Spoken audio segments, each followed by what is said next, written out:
Hey guys, welcome back to Asutosh Bio EDU.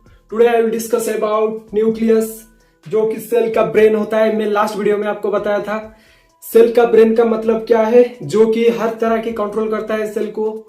सब function depend होता है nucleus के अंदर, वो रेगुलेट करता है, वो कंट्रोल करता है। ठीक है, सेल का भी न्यूक्लियस जो है सेल का ब्रेन होता है, जो कि सेल को कंट्रोल करता है, हर ऑर्गेनेल्स को कंट्रोल करता है। ठीक है, न्यूक्लियस को पहले रॉबर्ट ब्राउन ने डिस्कवर किया था। मैंने आपको बता दिया ये जो फंक्शन है उसको हम आज डिस्क्राइब करेंगे। ठीक है, ये बहुत ज्यादा इंपॉर्टेंट फंक्शन होता है।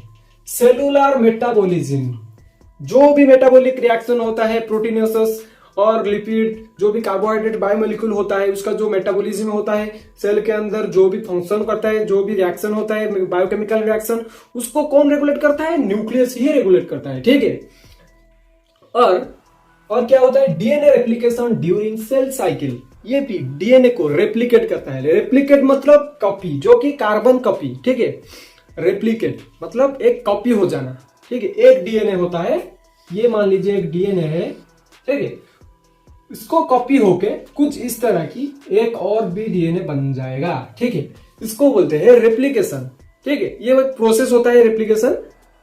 ठीक है, इसको हम रेप्लिकेशन को हम हेरिडिटी, जो कि inheritance, molecular basis of inheritance के चैप्टर में फुल डिटेल में देखेंगे। रेप्लिकेट मतलब कार्बन कॉपी, जो कि न्यूक्लियस के अंदर डीएनए प्रेजेंट होता है, वो डीएनए रेप्लिकेशन होके और एक और डीएनए बन जाता है, जो कि सेल डिवीजन के टाइम काम में आता है। ये रेप्लिकेशन अगर नहीं होगा, अगर सेल डिवाइड होगा, हमारे जो सेल है, हमारा जो सोमैटिक सेल है, सोमैटिक सेल का मतलब दो प्रकार का सेल होता है। एक होता है जर्म सेल, एक होता है सोमैटिक सेल। इसको डिटेल में समझना, थोड़ा ध्यान में। एक होता है जर्म सेल, एक होता है सोमैटिक सेल। जर्म सेल का मतलब जो स्पर्म और जो एग होता है, ये स्पर्म जर्म सेल होता है। ये फर्टिलाइज करके फिर से बनेगा क्या? 2n बनेगा। ये n होता है, हैप्लॉइड सेल होता है। ठीक है, और जो सोमैटिक सेल, जो बॉडी बनता है, हमारा जो बॉडी फुल बॉडी है, ये क्या है? सोमैटिक सेल से गढ़ा है। जो सोमैटिक सेल होते हैं उनके अंदर जो सेल डिवाइड होते हैं, सेल डिवाइड होकर बॉडी जो ग्रो करती है। ठीक है, जो सेल का डिवीजन होता है, इसके अंदर जो क्रोमोसोम होता है, सेल के अंदर जो न्यूक्लियस होता है, उसके अंदर जो क्रोमोसोम होता है, उसका नंबर होता है 46। ये डिवाइड होके फिर से 46 क्यों जाता है? जो माइटोटिक डिवीजन हुआ, एक सेल और फिर से डिवाइड हुआ, वो जो डिवाइड हुआ इस सेल से, वो एक सेल और जो नया वाला सेल है उसके पास भी 46 क्रोमोसोम ही रहते हैं। कैसे रहते हैं उसके पास? ये तो डिवाइड हो गया ना, ये 23 रहना चाहिए। ये 46 कैसे हुआ? एक फेज आता है सेल डिवीजन के अंदर, एक फेज आता है। इस फेज को हम पढ़ेंगे। वो फेज के अंदर क्या होता है कि रेप्लिकेशन फेज, क्या होता है कि रेप्लिकेट हो जाता है। जो क्रोमोसोम होते हैं वो रेप्लिकेट हो जाता है, रेप्लिकेट होके फिर से उस सेल के पास चला जाता है। ठीक है, इसको हम बोलते हैं रेप्लिकेशन। और कंट्रोल हेरिडिटी कैरेक्टरिस्टिक्स। ये हेरिडिटी कैरेक्टरिस्टिक्स कैसे कंट्रोल होता है मैंने आपको बताया। एक होता है सोमैटिक सेल, एक होता है जर्म सेल। जो जर्म सेल होता है, जो ओवम होता है, और जो स्पर्म होता है, उसके अंदर जो भी क्रोमोसोम होते हैं, ठीक है, वो उसका जो बच्चे के पास, जो मदर और फादर, उनके जो क्रोमोसोम होता है, ठीक है, वो बच्चे के पास जाएगा। ठीक है, वो जेनेटिक मटेरियल बच्चे के पास जाएगा। जो बच्चे के पास गया, ये हेरिडिटरी ट्रांसफर हुआ। उसका जो कितना सारा क्रोमोसोम होता है। ठीक है, उसके बहुत सारा कैरेक्टरिस्टिक्स होता है क्रोमोसोम का। कौन दाढ़ी बनता है, दाढ़ी वाला, कौन फेस का कलर, कौन बॉडी का कलर, और कौन हेयर। ठीक है, वो सबका सब जो कि क्रोमोसोम, नंबर ऑफ क्रोमोसोम होते हैं। जो क्रोमोसोम जाता है मदर और फादर से जो डॉटर और सन के पास जाता है, जो ऑफस्प्रिंग के पास जाता है, उसके जो कैरेक्टरिस्टिक्स शो करते हैं। क्योंकि हेरिडिटरी ट्रांसफर होता है, जेनेटिक मटेरियल ट्रांसफर होता है। वो जेनेटिक मटेरियल किसके अंदर प्रेजेंट है? न्यूक्लियस के अंदर प्रेजेंट है। जो न्यूक्लियस का जो फंक्शन है वो हेरिडिटरी ट्रांसफर हुआ कि नहीं? ठीक है, वो एक हेरिडिटरी ट्रांसफर भी करता है। हेरिडिटरी ट्रांसफर मतलब एक जनरेशन से और अगले जनरेशन तक जो भी कैरेक्टर्स ट्रांसफर होते हैं। एक आपके पापा के जैसा आप दिखते हो, कैसा? पापा से आपको हेरिडिटरी ट्रांसफर हुआ। आपका मामा के फेस जैसा आपका फेस है। क्यों? आपको हेरिडिटरी ट्रांसफर हुआ। ठीक है, जीन ट्रांसफर, वो जीन किसके अंदर प्रेजेंट होते हैं? क्रोमोसोम के अंदर। क्रोमोसोम किसके अंदर प्रेजेंट होते हैं? न्यूक्लियस के अंदर। कैसा प्रेजेंट होते हैं? क्रोमाटिन के फॉर्म में। जब भी सेल डिवीजन होगा वो क्रोमोसोम बन जाएगा। क्रोमाटिन के फॉर्म में मैंने बताया था, ऐसे प्रेजेंट होते। और ये कंडेंस होके ऐसा क्रोमोसोम बन जाएगा। ठीक है, मैंने बताया था इसके अंदर जीन प्रेजेंट होते हैं, वो फादर मदर से उनके जो सन और डॉटर है उसके पास जाता है। ये जो जेनेटिक ट्रांसफर भी होता है, जो heritage transfer. Store genetic material, ये तो मैं 10 बार बता चुका हूं। स्टोर जेनेटिक मटेरियल मतलब आरएनए, डीएनए, ये सब रखते हैं। जो न्यूक्लियस है उसके अंदर ही सब कुछ है। हमारे जो हेरिडिटरी जो मटेरियल है वो कौन है? जो इंफॉर्मेशन को कैरी करता है, जो इंफॉर्मेशन लेके अलग अगली जनरेशन तक जाता है, वो क्या है? आरएनए डीएनए ही तो है, वो तो जेनेटिक मटेरियल ही होता है। ठीक है, ये कोई बड़ी बात नहीं है, ये तो मैं 10 बार बता चुका हूं। Control all activity, cell activity, ये तो ब्रेन है, मैं भी पिछले वीडियो में बताया था, पहले आके भी ये बताया। ये सेल का हर एक्टिविटीज को, सेल का जो हर एक्टिविटीज होता है उसको कंट्रोल करता है। ठीक है, protein synthesis use some gene, कुछ जीन को यूज करके ये प्रोटीन भी सिंथेसिस करता है। ठीक है, प्रोटीन कैसे सिंथेसिस करता है मैंने बताया था। न्यूक्लियोलस जो प्रेजेंट होते हैं किसके अंदर? न्यूक्लियस के अंदर जो न्यूक्लियोलस प्रेजेंट होते हैं उसके अंदर आरएनए होते हैं, जो राइबोसोमल आरएनए होते हैं। ठीक है, वो राइबोसोमल आरएनए राइबोसोम सिंथेसिस करता है। ठीक है, वो राइबोसोम जाके प्रोटीन सिंथेसिस करता है। उसके मतलब प्रोटीन भी सिंथेसिस करता है न्यूक्लियस। ठीक है, न्यूक्लियस का मेम्ब्रेन को लग के तो राइबोसोम्स होते हैं ना, जो एंडोप्लाज्मिक रेटिकुलम जो प्रोटीन सिंथेसिस करता है। ठीक है, इसका भी रोल होता है न्यूक्लियस का, प्रोटीन सिंथेसिस भी करता है न्यूक्लियस। ठीक है, स्टोर ऑफ प्रोटीन सिंथेसिस तो करता है, वो रखता है भी, स्टोर भी करता है।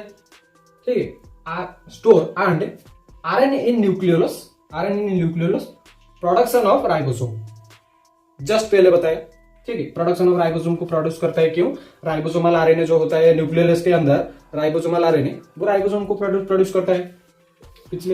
उससे पहले बता दिया ये सब। Facilitate DNA for transcription, transcription में भी, ट्रांसक्रिप्शन का मतलब क्या है? रेप्लिकेशन समझा दिया। ट्रांसक्रिप्शन का मतलब ये होता है जो कि डीएनए से एमआरएनए बनना, मैसेंजर आरएनए क्या होता है? जो प्रोटीन सिंथेसिस करता है, जो राइबोसोम्स के पास जाके अटैच होता है और प्रोटीन सिंथेसिस होता है, इसको हम मैसेंजर आरएनए बोलते हैं, जो मैसेज कैरी करता है। ठीक है, इसको बोलते हैं ट्रांसक्रिप्शन। डीएनए से एमआरएनए, डीएनए से ये एक डीएनए है, मान लीजिए ये एक डीएनए है, ये ट्रांसक्रिप्ट होके एक आरएनए बन गया, सिंगल स्ट्रैंडेड आरएनए बन गया।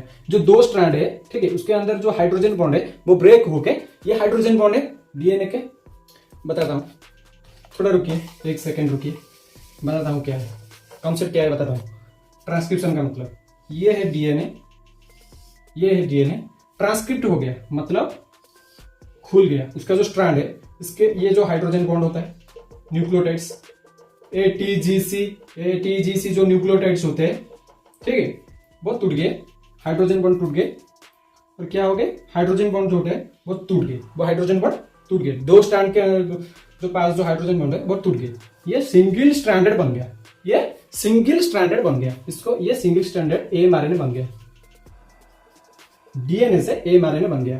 ठीक है, facilitate DNA for transcription mRNA produce, बताया, एमआरएनए बन गया फॉर प्रोटीन सिंथेसिस। एमआरएनए तो प्रोटीन ही सिंथेसिस करता है, क्योंकि राइबोसोम के साथ जो एंडोप्लाज्मिक रेटिकुलम है उससे जाकर अटैच होता है और ये प्रोटीन सिंथेसिस होता है। ठीक है, अब हम देखेंगे क्रोमोसोम के बारे में। ठीक है, क्रोमोसोम, हम इतने देर हो गया क्रोमोसोम हो क्या रहे हैं। ठीक है, जो भी न्यूक्लियस के बारे में पढ़ेंगे, क्रोमोसोम के बारे में पढ़ेंगे। ये क्रोमोसोम होता क्या है, उसका स्ट्रक्चर क्या होता है, उसका साइज कितना होता है। ठीक है, और ये क्या होता है? ये जीन होता है जो कि न्यूक्लियस के अंदर पाया जाता है। मैं क्रोमोसोम बताया, उसके अंदर जो भी डीएनए प्रेजेंट होते हैं। ठीक है, ये हमारे ह्यूमन के अंदर 46 क्रोमोसोम, जो क्रोमोसोम होते हैं ये मेनली 4 टाइप्स का होते हैं। ये क्रोमोसोम 4 टाइप्स के जो साइज होते हैं क्रोमोसोम का, ये 4 तरह के साइज में बांटे जाते हैं। एक होता है metacentric, submetacentric, acrocentric and telocentric according to इंस्टेंटिक। ठीक है, जो मेटासेंट्रिक होता है उसका जो ये होता है क्रोमोसोम का सेंट्रोमियर, जो सेंटर में प्रेजेंट, ये होता है centromere.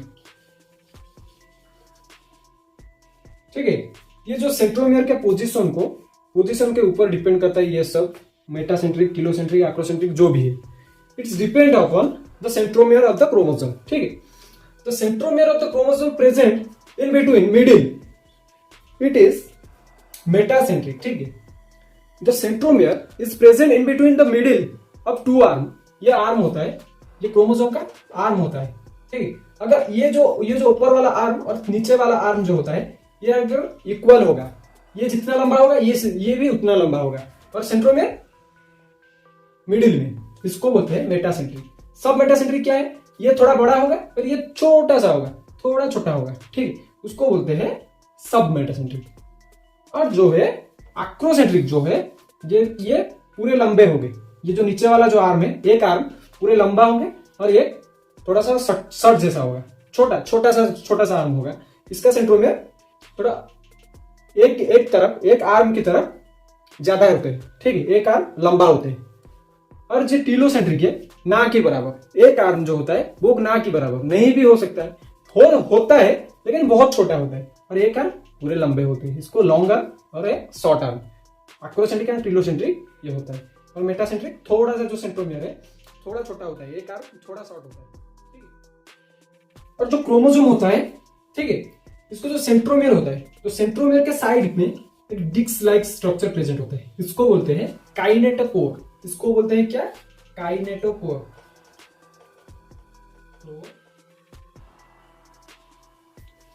If you got learned something about nucleus, definitely like and subscribe. Thank you so much.